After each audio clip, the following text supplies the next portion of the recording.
Okay, so today I'm making a garlic bread and I'm going to make it to accompany a number of meals in the future. For example, it can go with a pasta dish, a lasagna. You could even have it with the tomato soup that I made a few days ago. There's no reason why you can't put garlic bread with absolutely everything. You could make it and have it on its own, or you can accompany it with a pizza. But the fact is I'm making my own style because you can buy one off the shelf and it's usually a part-baked white baguette sliced with whatever butter that they put in it. But that's probably a high calorie and a good chance that you can actually do better by just putting a little bit more effort. For example, this is a bake-at-home multigrain baguette, so high in fibre, low in fats, and even low in salt probably. And likewise, I can choose what butter I use because this is the ultimate low-fat spread. It's 25 calories per 10 gram serving. There'll be a clip here showing that I've weighed out 50 grams of the actual butter already, and that's the only thing I've got ready so far. Oh yeah, and thanks Sainsbury's for perforating down the centre of these, meaning that when I open one, I can keep one completely sealed and I don't have to use two at the same time. Because I'm only making one garlic bread today, I can put the other one away and forget about it.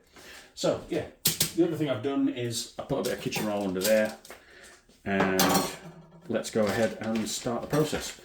That's 50 grams of not melted butter, already weighed out butter. That can get put away.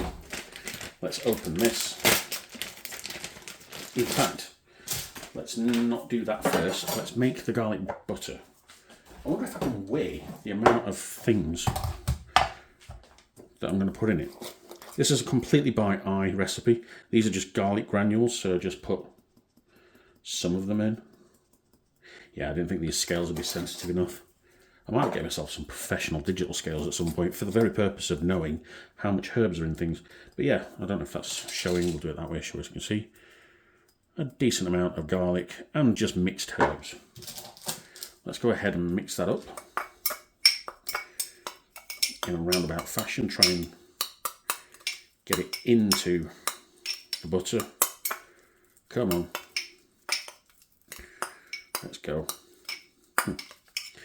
Actually, I've just realised putting the garlic and the herbs in at the same time shows how incorporated it is into it, because you can actually see as it's mixing how thoroughly it's going through. So there's still a few pockets there. Right, now give it a smell. It smells a bit of garlic, so personally I'm going to add a little touch more. There we go. And likewise about the same amount again of that. Let's give that a good mix. Fire it in. Did that actually weigh anything? No, it still doesn't weigh anything. Yeah, the scales are redundant at this point, aren't they? But yeah, if we get this bit made, then the actual flavours can start incorporating themselves while we'll start messing about cutting the part-baked baguette. But yeah, the idea of this is I'm making it ahead of time, and then I'm going to wrap it in foil and a bag, put it in the fridge, and use it later when I want to use it. There we go, let's have a good sniff of that now. Yeah, that smells lovely and rich and garlicky. I think there's probably enough herbs there. Oh, side decided it wants a piece. It can have a piece. Okay, right, put it on its side and go really, really diagonal. It seems far too aggressive, but honestly, you'll see why it works in a bit. So, an undisclosed amount of slices. 1, 2, probably about 5, I think. 3, 4, 5 generous portions there. Reconstruct it. There we go. Right, that's the very principle of the garlic bread. Oh, one other thing we're going to do. Right, now all we're going to do is take each individual slice and just put on the butter. Don't be scared of being generous. We're going to basically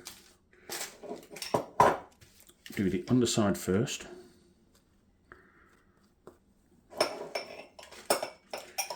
and then the top side second.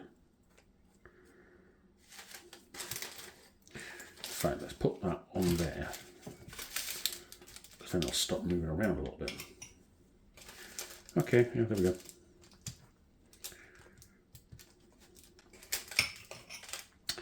Okay, let's go like this. 1, 2, 3, 4, 5 good slices, 2 tips. So that's 3 slices for me, 2 slices for the lady. There's a little bit of garlic butter left there. There's probably, yeah. So I'm willing to bet 40 grams was actually enough for this, but be wasteful. Do more. Or just try and remember not to do that much in future. Take a little bit more and just put it around the edges there if you want. Right, the final thing to do, and this is a bit of structural engineering, is to toothpick it. Oh, I lost one. So what we're going to do is put a toothpick in that way. In fact, last time I put 2 in each, but I'm willing to bet I can probably get away with that one running into there, that one into there. So what we're doing is just pin and tailing it back together, so it becomes a lot easier to handle when it's cooked later. So yeah, one slice into another, one slice into another, and the other got left 2 or 3. Cool. There's that one. There we go. But yeah, look, I can handle it now. I can pick it up and mess about with it. Lift, shift, loosely wrap. Alright. Now, I don't want to put that in the fridge just as is. Put it in that for now. There we go. Right. Quick and simple, delicious, high fibre garlic bread, ready to be used in a couple of hours' time. Whack it in the fridge and enjoy. Yeah.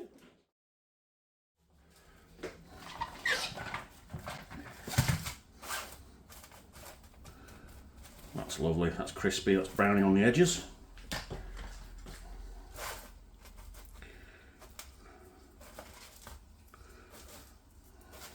Yeah. Oh, come on, let's just get this done.